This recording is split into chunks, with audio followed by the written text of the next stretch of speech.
Ngayong araw mga idol, mag-aayos tayo ng battery charger. Tara, samahan niyo ako. Kukuhanin natin dito sa powerhouse. Ayan po, dyan. Papasok po tayo dito. Andyan po sa loob yung gagawin nating battery charger. Actually, matagal na po yung sira. Sira po yan ng kontraktor at hindi po pinagagalaw sa amin. Ngayon po dahil naka-yellow alert ang Meralco, napilitan pong ipagalaw sa akin yung battery charger. Actually, na-check ko na rin po yun at isang piso lang ang nasira dyan. Isang fast recovery diode. Ayan po siya. 5 months na pong sira yan. Kukuhanin natin, dadalhin natin sa loob ng ating opisina kasi lamig doon maggawa kaysa dito, sobrang init. Check ko po dito sa circuit breaker kung nakapatay bago natin galawin yung battery charger. Baka po buhay. Siguraduhin po natin safety tayo. At ang kuryente po ay isang silent killer. Ayan po, tapos po ma-check yung breaker na naka-off siya. Tatanggalin na po siya natin para natin madala natin doon at maayos sa loob ng opisina. Ayan, nadala na natin dito sa loob ng opisina at naipatong ko na dito sa mesa.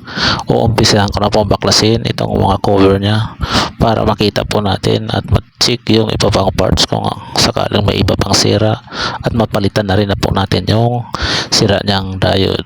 Dahil nung una ko pong chinik ito, hindi ko po na-check ng maayos dahil sinabihan po ako ng engineer na hindi daw po sa amin ang responsibilidad na ito dahil nga po sa kontraktor ang nakasira.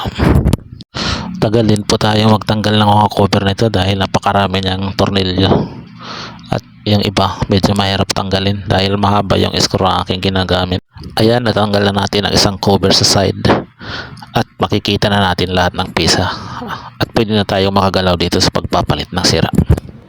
Ayan po ang diode ng fast recovery na nasunog nung nag-transfer ang kontraktor nung nag-maintenance sila sa substation. Ayan po ang pisang ating papalitan.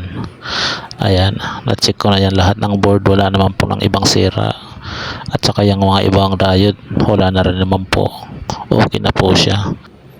Ito po mga idol yung diode na in-order natin at dumating, medyo madami po ang binilang opisina.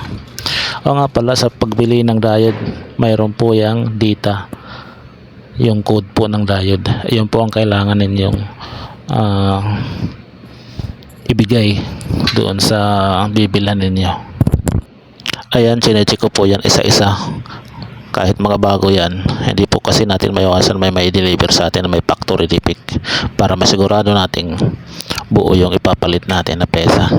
At dalawa pong klase ang pagtesting ng diode, yung reverse bias at saka forward bias. Pag forward bias po, ayan po magkakaroon po tayo ng reading kasi po may polarity yung diode. Pag reverse bias naman po, dapat wala po tayong reading. Pag iyan parehas may reading, ibig sabihin shorted na po yung diode mo.